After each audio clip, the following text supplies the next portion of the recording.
this week we'll try and pick up where we left off 2 weeks ago. So first job was build a frame underneath the pitch to extend the back end by about 7 inches so I had room for the scenery. I did this by literally screwing 6 bed slats directly to the pitch on the underside with a 7-inch overhang at the end, which I then covered with foam board. While the basic construction was drying, it was time to move on to some signs for some of the stalls and vendors around the stadium. These were made up with a combination of hand-cut plastic card and stuff I printed off of the internet, then weathered up and made them suitably grimy and grim. Then I thought I'd try my hand at doing something on Photoshop. Well, it's not the best, but it'll do once it's suitably weathered up. I made the Burger King burger bar out of some shipping containers, which I scratch built out of some foam core, covered with corrugated card, and then the edges were done with some super glued cardboard and some plastic rod for the door details. Full credit for this awesome idea has got to go to Mel the terrain tutor. I followed his tutorial online and it's bloody awesome. I then made up some small bits of scatter terrain to put outside the back door of the Burger King burger bar, starting with these laser cut card bins. They're bloody brilliant.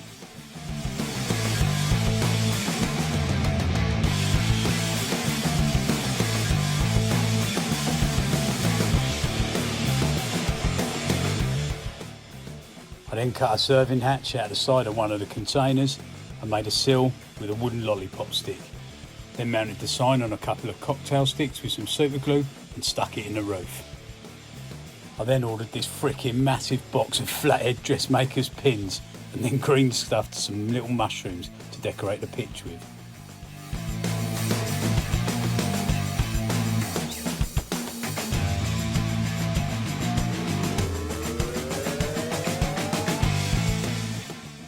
I should have tidied up my bench before I continued working, but once the juices are flowing, they're flowing. So I continued work on the stand, adding an extension to the top and another row of seats. I then gave it a quick coat of watered down Mod Podge and a prime with this high coat matte black spray. This stuff's pretty good and cheap, only a £5 a tin.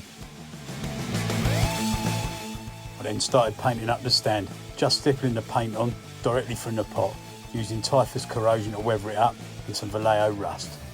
I then added a little bit of cabling that was stripped out of an old SCART lead. Then I needed something for the backing on the top level, and I found this old rusty tin in the garden I've been using as a plant pot. So I cut the top and bottom off it with a can opener and flattened it out, then hot glued it to the backing at the top of the stand. That's proper crafting on a budget and saved me a ton of time on weathering too.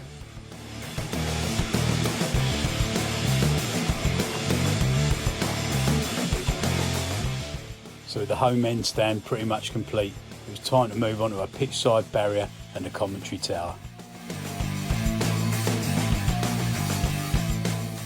For the pitch side barrier, I cut a piece of 1-inch tall foam board the length of the pitch, then covered it in corrugated card and topped it with some chicken wire with the top pieces bent over to look like a fence. I secured the chicken wire with little cocktail sticks poked into the foam and then wrapped some wire around it to secure it.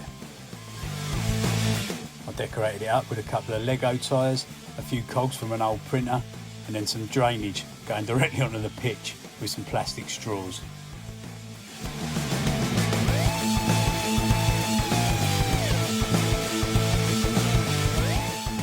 After I painted it up, I fixed it to the board with some PVA, a bit of super glue, and a few of those pins shoved into the foam board behind it.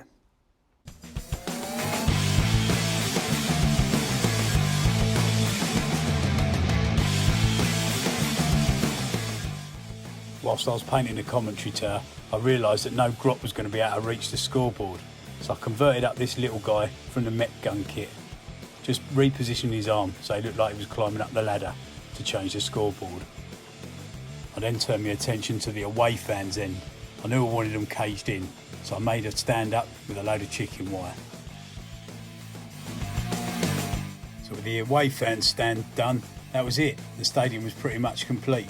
Just to add some advertising, a few of my favourite YouTubers' logos. Job done.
Well, that's it. I hope you liked the video, and maybe it might inspire you to make your own Blood Bowl stadium. I hope so. I still have a few more bits to add and the dugouts to make, and maybe some crowd. I have a feeling this is going to be an ongoing project. Don't forget to hit the like button if you enjoyed what you've seen, and consider subscribing. Thanks for watching, and I'll catch you on the next one.